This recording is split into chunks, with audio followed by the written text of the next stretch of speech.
গ্রামে চিকিৎসার কোনো ব্যবস্থা নাই, তাকে আসতে হবে শহরে। এই যে ব্যয়বহুল ব্যবস্থা, এটাতে সে কোপ করতে পারে না। প্রবীণ যারা আছেন তাদেরকে আসলে কর্মমুখী কিভাবে করা যায় বলে আপনি মনে করেন? বাবা এবং মা এই দুজনের বন্ধনটা কিন্তু পরের দিকে একটু শিথিল হয়ে যায়। যদি থাকতে হয় আমরা কাছাকাছি থাকবো, কিন্তু একটা রুফের নিচে থাকা বোধহয় এটা যুক্তিযুক্ত হবে না।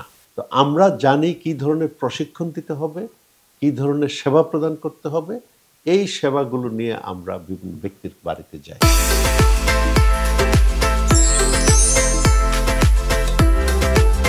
প্রিয় দর্শক, সবাইকে স্বাগত জানাচ্ছি দ্য কনভারসেশন উইথ, সাথে আছে আমি ফাহমিদা তৃষা। আর আজকে আমাদের টপিকসটা খুবই চমৎকার, দ্য আর্ট অফ লিভিং। জন্মের শুরু থেকে, অর্থাৎ একটা শিশু যখন মাতৃগর্ভে আসে তখন থেকেই তার বেড়ে ওঠা নিয়ে নানান ধরনের পরিকল্পনা আমরা করতে থাকি। শিশুটা যখন ধীরে ধীরে বড় হয়, সময়ের সাথে সাথে আমাদের পরিকল্পনা কিন্তু অনেক বেশি পরিপক্ক হয়। কিন্তু মানব শিশু জন্মের পরে বা মানব জনম যখন বার্ধক্যে বা বৃদ্ধ বয়সে চলে আসে, তখন কি আমরা তাকে নিয়ে কোনো পরিকল্পনা করি? কেমন হবে বার্ধক্যের প্রতিটি দিন, বা একজন মানুষ বৃদ্ধ বয়সে কিভাবে তার সময়গুলো সুন্দর হাসি খুশিভাবে কাটাতে পারে, সেসব চিন্তা কি আদৌ আমাদের আছে? এইসব নানান খুঁটিনাটি বিষয় নিয়ে আলোচনা করবার জন্য আমাদের সাথে আছেন জনাব জীবন কানাই দাস, একজন অবসরপ্রাপ্ত মেজর জেনারেল এবং ট্রাস্টি বোর্ডের chairman, Gandhi Ashram, country director, William Beveridge foundation. কেমন আছেন? ভালো তো, ধন্যবাদ। স্বাগত জানাচ্ছি আমাদের আজকের আয়োজনে। আপনি দীর্ঘদিন ধরে প্রবীণদের নিয়ে কাজ করছেন। এই কাজের শুরুটা কবে থেকে হলো, কিংবা প্রবীণদের নিয়ে কাজ করার চিন্তাটা কেন এলো? প্রথমে আপনাকে ধন্যবাদ যে আপনার একটা সুন্দর অনুষ্ঠান আর্ট অফ লিভিং এ আমাকে এই সুযোগ দেওয়ার জন্য আপনার মাধ্যমে দর্শক শ্রোতাদের আমি সালাম, শুভেচ্ছা এবং প্রীতি জ্ঞাপন করছি। আমি সেনাবাহিনী থেকে অবসর নেই, অ্যাকচুয়ালি যেটাকে বলে পিআরএল এ যাওয়া, সেটা হলো এপ্রিল 2008। আচ্ছা। তখন আমার সুনির্দিষ্ট কোনো ভাবনা ছিল না, কিন্তু আমার স্কুল জীবনের বন্ধু ডক্টর রহমান জিলানি, যিনি লন্ডনে থাকেন, উনি আমাকে 40 বছর পরে খুঁজে বের করে একদিন বললেন যে তুমি আমার অফিসে আসো, আমি কফি খেতে আসো। সেখানে যাওয়ার পরে দেখলাম যে সে সুন্দর একটা প্রতিষ্ঠান স্থাপন করেছে, নাম হলো স্যার উইলিয়াম বেভারেজ ফাউন্ডেশন। এবং সেখানে সে কিছুদিন পরে আমাকে বলল যে তুমি যেহেতু এখন কিছু করছো না এবং আমি লন্ডন চলে যাচ্ছি, তুমি এই প্রতিষ্ঠানটা একটু দেখাশোনা করো। তো আমি কিন্তু এই প্রতিষ্ঠানের কাজকর্ম দেখে আমি সত্যি আমি বলবো বিস্মিত হয়েছি। এবং আমি কোনো রাগ ঢাক না করে, কোনো প্রশ্ন জিজ্ঞেস না করে আমি সরাসরি চলে গেলাম। এই প্রতিষ্ঠানটার মুখ্য কাজ হলো প্রবীণদের বাসায় বাসায় যে সেবা দেওয়া, যেটাকে বলে কেয়ার গিভিং।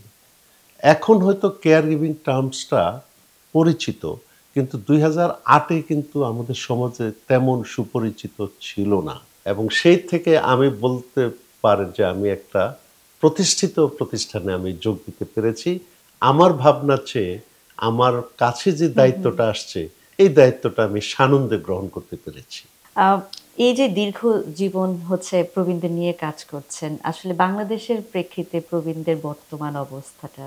এই দেশে প্রবীণের সংখ্যা দিন দিন বাড়ছে, কারণ আমাদের যেটাকে আমরা বলি লাইফ এক্সপেক্টেন্সি, সেটা এখন 73-এর মতো। মহিলাদের একটু বেশি, পুরুষদের একটু কম, এবং এটা আরো দিন দিন বাড়বে। তো এই হিসাবে বাংলাদেশে এখন প্রায় শতকরা 10% লোক প্রবীণ। আর আজ থেকে 25 বছর পরে প্রায় 23% লোক প্রবীণ হবে। দ্বিগুণের বেশি হয়েছে। তাহলে 4-4.5 কোটি লোক প্রবীণ হবে। এটা আমাদের সমাজের জন্য, যে কোনো দেশের জন্য এটা একটা বড় রকমের বোঝা হতে পারে। 3-4 প্রজন্ম একই ছাতার নিচে বসবাস করত। সেখানে যে প্রবীণ ব্যক্তিটি ছিলেন, উনি শারীরিকভাবে সক্ষম কিনা অক্ষম সেটা মূল্যবান ছিল না।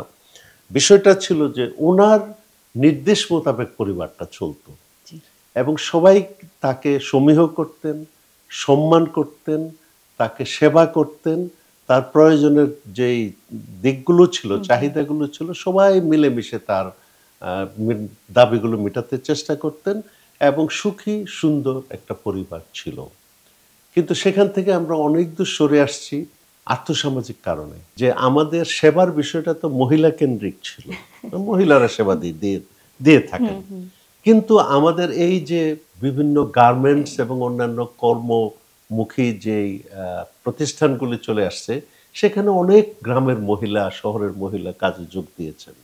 ফলে তাদেরকে আর আমরা পরিবারে পাচ্ছি না সেবা প্রদানকারী হিসাবে। সেই শূন্যতাটা কিন্তু থেকে যাচ্ছে, এবং মেড সার্ভেন্ট হিসাবে যারা জীবন, এমনকি 2-3 প্রজন্ম এক বাড়িতে সেবা দিয়ে আসছে, কাজ করে আসছে, সেটা তো এখন আর নাই। তো সবকিছু মিলে আমাদের গৃহস্থালী কাজে আমরা লোক পাচ্ছি না। আমাদের লোকজন কর্মকাণ্ডে, চিকিৎসার জন্য হোক, লেখাপড়ার জন্য হোক, চাকরি ক্ষেত্রে হোক, ঢাকা শহরে বসবাস করছে, বিদেশে বসবাস করছে।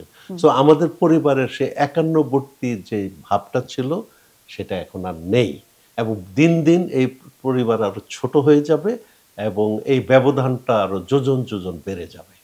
আচ্ছা, আপনি একটু আগে আপনার কথায় যেটা বলছিলেন যে আগামী 10 বছর পরে আমাদের প্রবীণের সংখ্যাটা হচ্ছে দ্বিগুণের বেশি হয়ে যাবে, এটা একটা সংকট দেখা দিবে।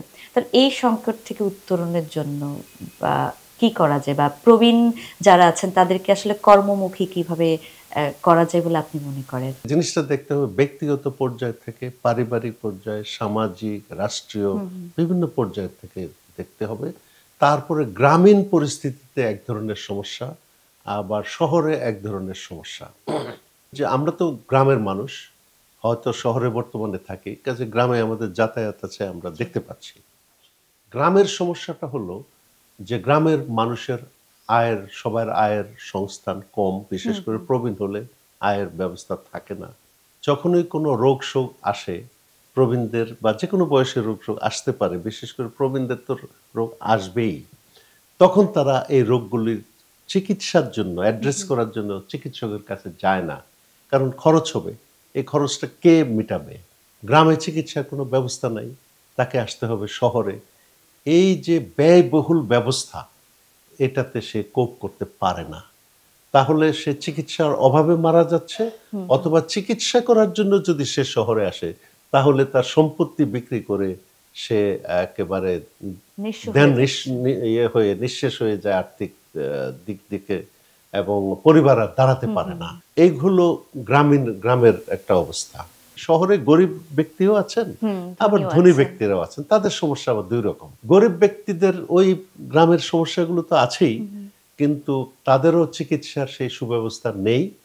কিন্তু ধনীদের সমস্যাটা হলো যে ধনী ব্যক্তিরা থাকেন খুব নিঃসঙ্গ, সবাই তাদের পরিবারে ব্যস্ত থাকেন, এবং ইনি যে বাইরে কারোর সাথে, কারণ বন্ধু বান্ধবদের সংখ্যা দিন দিন তখন কমে যায়, আর কারোর ফুরসত থাকে না তার সাথে সময় দেওয়ার। এখন ওনার ডিসিশনের উপর পরিবার অতটা নির্ভরশীল না। ওনার মান সম্মান, মান মর্যাদা, পরিবারে ওনার প্রয়োজনীয়তা, এটা একটু কমে যায়। উনি নিঃসঙ্গ হয়ে যান, এবং ওনার ওই সমস্ত অসামর্থ্যতার কারণে জীবনে একটা বলবো অপরিহার্য নিঃসঙ্গতা চলে আসে। যখন বয়স কম থাকে, 30 বা 40-এর কোঠায় যখন বয়স থাকে, তখন আসলে খাদ্যাভ্যাস থেকে শুরু করে মানে সামাজিকভাবে, অর্থনৈতিকভাবে, পারিবারিকভাবে বৃদ্ধ বয়সে নিজের মানে প্রতিষ্ঠিত থাকার জন্য বা মানসিকভাবে ভালো থাকার জন্য, শারীরিকভাবে ভালো থাকার জন্য কি করা উচিত? আমরা এটা উপলব্ধি করি যখন আমাদের বয়স 60-65 চলে আসে। আমরা যখন ইয়াং থাকি, তখন এইগুলিকে আমরা উপেক্ষা করে থাকি। আমি মনে করি প্রবীণ জীবনের প্রস্তুতি তাকে ছোটবেলা থেকে শুরু হতে হবে। একটা কথা বলা আছে, যদি তার জেনেটিক্যাল প্রিডিসপোজিশন, অর্থাৎ তার বাবা মা যদি সুস্বাস্থ্যের অধিকারী হয়, তাহলে সাধারণভাবে সেও সুস্বাস্থ্যের অধিকারী হবে, যেটা সবসময় নাও হতে পারে। তবুও যদি আমার জেনেটিক্যাল প্রিডিসপোজিশনটা যদি ভালো থাকে, আমি সৌভাগ্যবান, তখন আমাকে চিন্তা করতে হবে যে তাহলে আমি এমন কোনো কাজ করব না যাতে আমি নিজের জন্য সমস্যা নিয়ে আসি। তখন আমাকে খাদ্যাভ্যাস, দৈনন্দিন রুটিন, ব্যায়াম, পরিশ্রম, মানসিক স্বাস্থ্যের দিকে খেয়াল রাখা, পরিবারের দিকে খেয়াল রাখা, নিজের জন্য বিপদ আপদ ডেকে না আনা, সব জিনিস তাকে খেয়াল রাখতে হবে। সাধারণত এক্সপার্টরা বলে থাকেন 18 বছর বয়সের পরে আমাদের আর তেলের প্রয়োজন হয় না। কিন্তু আমাদের যে সমস্ত খাবার খেয়ে থাকি, পোলাও বিরিয়ানির থেকে শুরু করে সবকিছুতে তেলের প্রাধিক্য। আমরা জেনেছি যে যে কোনো তেলই স্বাস্থ্যের জন্য খারাপ। আর সেই রান্নাটা যদি দ্রুত হয়, হাই টেম্পারেচারে হয়, তাহলে ওই তেলে অক্সিডেশন হয়ে যেতে পারে, তখন শরীরে ফ্রি রেডিক্যাল বেড়ে যেতে পারে। সেগুলো অ্যাভয়েড করার জন্য আমাদের তেলবিহীন বা কম তেল অথবা মানে অনেক সময় ধরে স্বল্প তাপে রান্না করা উচিত। আর আমাদের খাবারের যেই জিনিসগুলি আমরা খেয়ে থাকি, আমি মনে করি জি। যে কম খাওয়া ছাড়াও আমাদের খাবারের ৩ ভাগের ১ ভাগ বা ৪ ভাগের ১ ভাগ পানি দিয়ে পূরণ করা উচিত। ৩ ভাগের ১ ভাগ সাধারণত আমরা যেই খাবারগুলো একবারে প্রকৃতি থেকে পেয়ে থাকি, সেইগুলো আমাদের সরাসরি খাওয়া। যেমন সবজি, ফল, এইসব জিনিস সরাসরি, এটা রান্না-টান্নার যাতে প্রয়োজন না হয়, এসব জিনিস খাওয়া। রুটিন একটা মেপে আমাকে সময় নির্ধারণ করে খেতে হবে। আর আমাদের যে বদভ্যাস সেটা হলো আমরা ডিনার করে থাকি অনেক দেরিতে। জি। সারা পৃথিবীতে মানুষ সূর্য অস্ত যখন যায় তার আগে ডিনার বা সাপারটা সেরে নেয়। কিন্তু আমরা রাত্র ১০টা বা ১১টায় ডিনার করি, তার সাথে সাথে আমরা শুয়ে পড়ি। আমরা সুযোগ দেই না শরীরকে বা পাকস্থলীতে ডিনারটা হজম হওয়ার জন্য। কাজে আমাদেরকে কম করে হলেও ২ থেকে ৩ ঘন্টা আমাদেরকে এই গ্যাপ দিতে হবে আমার ঘুমাতে যাওয়ার আগে আর ডিনার করার মাঝে। এই গাইডলাইনগুলো যদি আমরা ফলো করি তাহলে আমাদের মোটামুটি খাবারের দিকটা দেখা হতে, এছাড়া অতিরিক্ত লবণ খাওয়ার কোনো প্রয়োজন নাই। আর চিনি তো বিষ। কাজে এটা যত কম খাওয়া যায় তত ভালো। শরীরের ওজন যেন কোনো ক্রমে বেড়ে না যায় সেদিকেও খেয়াল রাখতে হবে। আর ব্যায়াম যতটুকু করা যেতে পারে ব্যায়াম করবেন, না হলে হাঁটবেন। তো এইটুকু হলো ১ম ধাপ। জি, স্যার। তারপরের ধাপটা হলো আমার ঘুমের বিষয়টাকে আমাকে দেখতে হবে। অনেক চিকিৎসকই বলে থাকেন ৮ ঘন্টা ঘুম। ৮ ঘন্টা ঘুম হয়তো আমাদের জীবনে এখন পাওয়াটা মুশকিল। এখন যে সোশ্যাল মিডিয়ার যুগ এসে গেছে, সেই যুগে আমরা ঘুমটাকেই আমরা বোধহয় কেটে ছুটি দিয়ে দিচ্ছি আমাদের দিয়েছি। জীবন থেকে। তো আপনার ৬০ বছর বয়সের থেকে ২০ বাদ দিলে ৪০ আপনি বুঝতে পারবেন যে আপনার শরীরে আলঝাইমার্স রোগ বা কোনো ধরনের ডিমেনশিয়া বাসা বাঁধবে কি না। বিজ্ঞানীরা বলে থাকেন, চিকিৎসা বিজ্ঞানীরা বিশেষ করে, যে ৬০ বছরের বয়সের পরে এই রোগটা এসে থাকে। কার হবে এটা বলা যায় না। এখনো কিন্তু এই রোগের তেমন কোনো উল্লেখযোগ্য চিকিৎসা নেই। তো এগুলো হলো আমি বললাম যে খাবার এবং স্বাস্থ্য পারিপার্শ্বিক জিনিসটার উপরে। তারপরে প্রবীণ জীবনের সবচেয়ে সমস্যা হলো আর্থিক ব্যবস্থাপনা। আমরা সবাই চাকরি করি না। চাকরি করলেও অনেকের পেনশন থাকে না। আর পেনশন থাকলেও আমরা যে পেনশনটা অর্জন করি, আমাদের প্রবীণ জীবনে এই পেনশন আমাদেরকে কিন্তু আমাদের প্রয়োজনটা মিটাতে সক্ষম হয় না। সেই জীবনে আমার কিছু সঞ্চয়ের ব্যবস্থা করতে হবে। আমাদের ধারণা একটু পরিবর্তন আনতে হবে। অনেকেই বিদেশের ধারণাকে ভ্রান্ত ধারণা বলে থাকেন যে বিদেশে ১৮ বছর বয়সের পরে ছেলে-মেয়েরা আর বাবা-মার সাথে থাকে না। তারা চলে যায়। কিন্তু তাদের এটাই কালচার। এবং বাবা-মা তখন তারা নিজেদের দেখাশোনা করে, ওই ফাঁকে তারা তাদের প্রবীণ জীবনের বিষয়টা কিন্তু তারা নিজেরা সুসংহত করে। তারপরে আসে আমাদের যে পারিবারিক জীবনটা কি হবে? আমরা কি সন্তানের সাথে থাকবো? না আলাদা থাকবো?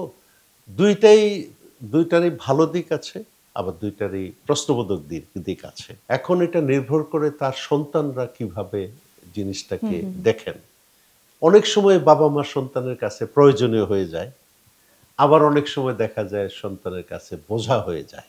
তো এই দুইটাই বিবেচনা করে আমি মনে করি আমাদের মানসিক প্রস্তুতি থাকা উচিত যে না, আমরা প্রবীণ বয়সে সন্তানের সাথে থাকবো না। যদি থাকতে হয় আমরা কাছাকাছি থাকবো, কিন্তু একটা রুফের নিচে থাকা বোধহয় এটা যুক্তিযুক্ত হবে না। এখন প্রবীণ জীবনে তাহলে যার ঘরবাড়ি বা কোনো কিছু নেই তিনি কি করবেন? এখন আমরা দেখেছি বাংলাদেশে বিভিন্ন আনাচে-কানাচে ঘুরে, এমনকি ঢাকা শহরে বা অন্যান্য শহরে আমাদের অভিজ্ঞতা হলো, অনেকেই ব্যক্তিগত বা সামষ্টিক উদ্যোগে কেয়ার হোম বলে যে একটা জিনিস জি। আছে সেটা নির্মাণ করে থাকেন। এই হোমগুলোতে তাদের যে ব্যবস্থাপনা ভালোই বলা যেতে পারে, কিন্তু আমাদের অভিজ্ঞতা হলো বা আমাদের মন্তব্য হলো যে এই হোমগুলো এখনো আকর্ষণীয় হয়ে ওঠে না। কিন্তু যখনই একজন প্রবীণকে ওখানে রাখতে যাওয়া হয়, জি। তখন প্রবীণ মনে করেন আমি বোধহয় সন্তানের কাছ থেকে দূরে সরে গেলাম, পরিবার থেকে আলাদা পরিবার হয়ে থেকে গেলাম। দূরে সরে গেলাম। সন্তান মনে করে অন্য লোকরা কি ভাববে হুম, আমাদের হুম, হুম, হুম। বিষয়ে, সেটা একটা বিবেচনার দাবি রাখে। আবার যেখানে আমি গেলাম সেখানে দেখা গেল যে অনেক বিধিনিষেধ আছে, অথবা অনেক ধরনের যে ফ্যাসিলিটিস থাকার কথা সেগুলি মুখে বলেছে, হুম, আসল ক্ষেত্রে ওইগুলি নেই। নেই। সো আমি যে জীবনে অভ্যস্ত, ওই জায়গায় গেলে দেখা গেল যে আমার জীবন মানটা ঠিক হুম, হুম। আগের মতো ধরে রাখা সম্ভব হচ্ছে না। সবকিছু মিলিয়ে আমাদের কেয়ার হোম যে কনসেপ্টটা, এই কনসেপ্টটা কিন্তু এখনো সুদৃঢ় ভিত্তির উপর দাঁড়াতে পারেনি। স্যার আপনি তখন বলছিলেন যে সোশ্যাল মিডিয়ার জন্য আমরা আমাদের ঘুমটা অনেক কমিয়ে দিয়েছি। একদম শিশু থেকে শুরু করে যদি বলি প্রাপ্তবয়স্ক পর্যন্ত মোটামুটি সবারই কিন্তু একই ধরনের এখন আমাদের লাইফস্টাইল যে সোশ্যাল মিডিয়া বা আমাদের হাতের ডিভাইসটা আমাদের লম্বা একটা সময় নিয়ে নিচ্ছে। বৃদ্ধ বয়সে বা আজকে যে শিশু সে যখন বৃদ্ধ হবে, এই সোশ্যাল মিডিয়া আসক্তিটা তার বৃদ্ধ বয়সে কতটুকু প্রভাব ফেলবে? বা কি ধরনের আসলে শারীরিক এবং মানসিক ক্ষতির সম্মুখীন তখন? সোশ্যাল মিডিয়া এসছে, থাকবে হুম, এবং আগামী দিনে এই জিনিসটার আরো ব্যাপকতা বাড়বে। জি। এখন আমি একজন সমাজবদ্ধ জীব হিসাবে আমি এর থেকে নিজেকে বাইরে রাখতে পারবো না। প্রতিযোগিতায় নামবো না যে আমি 18 বছরের একটা ছেলে বা মেয়ের হুম, হুম, সাথে হুম। আমি মানে স্কিলে আমি তার সাথে কম্পিট করতে পারবো। আমার জীবনটা কিভাবে আমি সুন্দর করতে পারবো, অর্থবহ করতে জি। পারবো, এবং আমার যদি জীবনে যদি কোনো গ্যাপ থাকে, যেমন নিঃসঙ্গতা যদি কাটাতে হয়, হুম, হুম। তার জন্য আমি এটাকে বাহন হিসাবে ব্যবহার করতে পারি। সামনে যেমন আরো চলাচলের জন্য আমার জীবন মানটাকে সহজ করার জন্য বিভিন্ন প্রযুক্তি আসবে, এআই প্রযুক্তি আসবে। সেগুলোকে আমার জীবনে যাতে আমি ব্যবহার করতে পারি, আমাকে মানসিক এবং অন্যান্য প্রস্তুতি নিতে হবে। আমি এর থেকে দূরে থাকতে হুম, পারব হুম। না বলে আমি মনে করি, এবং থাকা উচিত না। স্যার প্রবীণ এবং নবীনদের মধ্যে একটা দূরত্ব আমরা দেখি বা আমরা অনেকেই বলি বিভিন্ন বাবা দিবস আসলে বা মা দিবস আসলে স্ট্যাটাস দেই যে, "বাবা তোমাকে ভালোবাসি।" কখনো এই কথাটা বলা হলো না। বা "মা তোমাকে ভালোবাসি" এই কথাটা বলা হলো না। কিংবা বাবার সাথে আমাদের ছবি থাকে না বিশেষ করে। এই যে দূরত্বটা, এই দূরত্বটা আসলে কি কারণে তৈরি হয়? আর এই দূরত্বটা আসলে আমরা কিভাবে গুছাতে পারি? এই দূরত্ব হওয়ার পিছনে যে একজন দায়ী তা না। হুম, হুম। ২ পক্ষই দায়ী। কিন্তু এর মধ্যে দূরত্বটা কমানো দরকার। পারস্পরিক শ্রদ্ধাবোধ। এই জিনিসটা যদি, এটা হলো মূল, আমি বলব আমার ভাবনায় মূল মন্ত্র। অর্থাৎ আমার বাবার কথা যদি আমি চিন্তা করি, উনি একটা কর্মমুখর জীবন যাপন করেছেন। আমি এখন যদি বলি আপনাকে, আপনারা এখন কিছু করতে হবে না। আপনি এখন দৈনন্দিন কাজ হলে খাওয়া-দাওয়া করবেন, ঘুমাবেন, আর আপনি ধর্মীয় যে কর্মকান্ডগুলি আছে সেগুলি করবেন। আমার মনে হয় এই কথাটা বলা সঠিক হবে না। হুম, হুম। কারণ উনাকে এই আ মেসেজটা দিতে হবে যে আপনি এখনো অনেক কিছু দিতে পারেন। এই মেসেজটা যদি দিয়ে আমরা ওনাকে উদ্বুদ্ধ করি, হুম, হুম। তাকে যদি সহায়তা করি, তাহলে কিন্তু আমি মনে করি যে উনি কাজে অনেক উৎসাহ পাবেন এবং আবার ফিরে আসবেন। স্যার দীর্ঘ সময় ধরেই তো আপনি প্রবীণদের নিয়ে কাজ করছেন। এই দীর্ঘ কর্মজীবনের অভিজ্ঞতা এবং বাস্তব জীবনের অভিজ্ঞতার আলোকে একটু জানতে চাই। প্রবীণ বয়সে নারী এবং পুরুষ মানে এই ২ জনের আসলে জীবনযাত্রাটা কেমন? বা আমাদের পরিবারে বলি বা সমাজে বলি, বার্ধক্যের নারী না পুরুষ কারা আসলে হচ্ছে একটু মানে আপনি বারবার যে শব্দটা উচ্চারণ করছিলেন যে বোঝা হয়ে দাঁড়ায়? আসলে এটা একটা জটিল আ আ উত্তর মনে হবে আমার কাছে। আমি মনে করি যে প্রত্যেকেরই প্রয়োজন আছে বা হুম, হুম। থাকবে। আমাকে খুঁজে, খুঁজে বের করতে হবে। যেমন আমরা আলাপচারিতায় এসে যাই যে আগে কিন্তু বাবা-মার প্রয়োজন ছিল না সংসারে। কিন্তু এখন যখন দুজনেই চাকরি করে, সন্তান যখন আসছে আর সন্তান বড় হচ্ছে, তখন দেখা গেল ওদের দেখাশোনা করার জন্য, ওদের স্কুলে নিয়ে যাওয়ার জন্য, খাওয়া-দাওয়ার জন্য কিন্তু বাবা এবং মায়ের প্রয়োজন এসে যাচ্ছে। জি, স্যার। একসময় একেকজনের প্রয়োজন আসে। তো আমি যদি মনে করি যে সবাই আমরা সামগ্রিকভাবে একে অন্যের পরিপূরক, তাহলে কিন্তু সমস্যা হয় না। আর আমি বলবো মা বা বাবা দুইজনেই প্রয়োজনীয়। কিন্তু একটা জিনিস মনে রাখ, আমার অভিজ্ঞতায় বলছে যে বাবা এবং মা এই দুজনের বন্ধনটা কিন্তু পরের দিকে একটু শিথিল হয়ে যায়। এই জায়গায় যেমন এক একজনের এক এক ধরনের ক্যারেক্টার কোয়ালিটিস তখন রিভিল হতে থাকে। ওইগুলো থেকে ফেরত আনা যেমন ডিফিকাল্ট, আবার ওইগুলোকে সাপোর্ট করাও ডিফিকাল্ট। যেমন আমরা যখন বয়স হয়ে যায়, আমরা তখন মেজাজ ইয়ে হয়ে যায়, একটু স্ট্রং হয়ে যায়। তখন আমার এই মেজাজটা যাতে ঠান্ডা থাকে সেই জন্য সবাই ওই ব্যবস্থা নেওয়া উচিত এবং যুক্তির মধ্যে আনা উচিত যে যা বলা হচ্ছে এটা বোধহয় এই কারণে সঠিক না, বা অন্য আর কি কারণ থাকতে পারে। বেস্ট অ্যান্সারটা হলো যিনি যার থেকে আমরা সমাধান চাচ্ছি তাকে জিজ্ঞেস করে সমাধান বের করা উচিত। স্যার, প্রবীণদের মধ্যে যারা দীর্ঘমেয়াদী রোগ ব্যাধিতে ভোগেন, প্রতি সময় বা প্রত্যেক বেলা যাদেরকে অনেকগুলো করে ওষুধ খেতে হচ্ছে, ওনাদের মানসিক স্বাস্থ্য, সেই সাথে হচ্ছে যারা আসলে ওনাদেরকে পরিচর্যা করেন, তাদের প্রতি আসলে আপনার কি পরামর্শ থাকবে?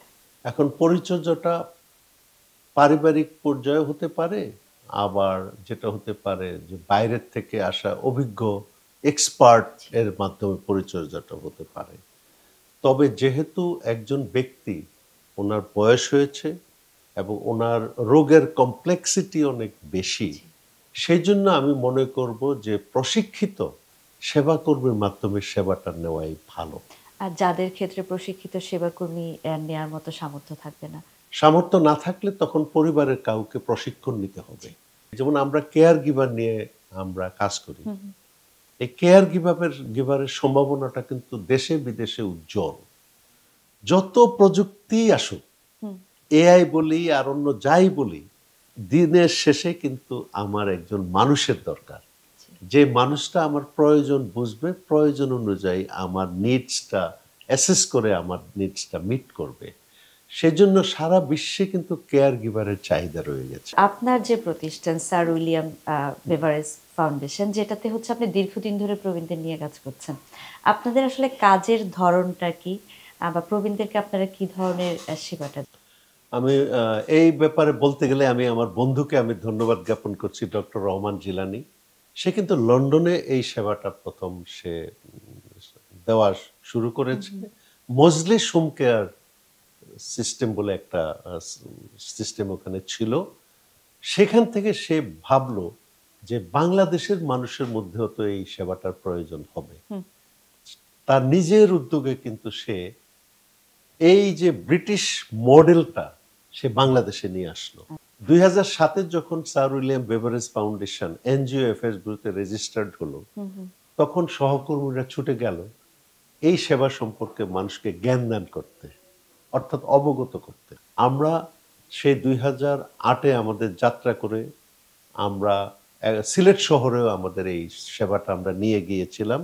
কিন্তু সিলেট শহরে আমরা 3 বছরের বেশি থাকতে পারিনি অনেকগুলি কারণে, যে ওখানে কোনো স্থানীয় মেল বা পুরুষ ছেলে, যেমন আমরা পুরুষদের জন্য পুরুষ সেবাকর্মী দেই, মহিলাদের জন্য মহিলা সেবাকর্মী দেই, সিলেট শহরে আমরা স্থানীয়ভাবে কোনো পুরুষ সেবাকর্মী প্রদানের দেওয়ার মতো লোক পাইনি, এবং ওখানে চাহিদাটা প্রায় অর্ধেক পুরুষ অর্ধেক মহিলা। ফলে ওই অভাবটা আমাদের প্রকট হয়ে উঠে আমরা সিলেট থেকে আবার ঢাকায় চলে এসেছি। তো আমরা জানি কি ধরনের প্রশিক্ষণ দিতে হবে, কি ধরনের সেবা প্রদান করতে হবে, এই সেবাগুলো নিয়ে আমরা বিভিন্ন ব্যক্তির বাড়িতে যাই। এখন এখানে ঢাকা শহরে কিন্তু একটা বিষয় আছে যে একটা বাড়িতে ঢোকার জন্য কিন্তু অনেক রকমের নিরাপত্তা বাধা অতিক্রম করে ঢুকতে হয়, কোনো সহজ কাজ না। কিন্তু আমাদের স্যার উইলিয়াম বেভারেজ ফাউন্ডেশন, আমরা কিন্তু কোনো অ্যাডভার্টাইজমেন্ট দেই না। আমাদের মুখ্য অ্যাম্বাসেডর হলেন আমাদের যারা সেবা নিয়েছেন তারা, এবং আমার সহকর্মীরা অত্যন্ত প্রশংসার সাথে ধৈর্য সহকারে কাজ করে যাচ্ছে এবং প্রতিষ্ঠানের দিন দিন চাহিদা বাড়াচ্ছে। স্যার, যেহেতু চাহিদা দিন দিন বৃদ্ধি পাচ্ছে, আগে আপনারা হচ্ছে মানুষের বাড়িতে যেতেন, তাদেরকে বুঝিয়ে বলতেন, কিন্তু এখন সেবার মানের সাথে সাথে চাহিদা বৃদ্ধি পেয়েছে, এখন তো নিশ্চয়ই মানুষজন আপনাদেরকে কল করে আপনাদের সেবা নেওয়ার জন্য। অবশ্যই, কিন্তু তার সাথে কিছু অন্য আনুষঙ্গিক এসে গেছে। এই মুহূর্তে ঢাকা শহরে প্রায় 40টার অধিক প্রতিষ্ঠান এই সেবাটা দিয়ে থাকে এবং তারা অনেকেই রেজিস্টার্ড না, ব্যক্তিগত পর্যায়ে বা ছোট ছোট অর্গানাইজেশন স্থাপন করে তারা আমাদের যে প্রতিষ্ঠিত ব্যবস্থা সেটাকে চ্যালেঞ্জ করে আসছে।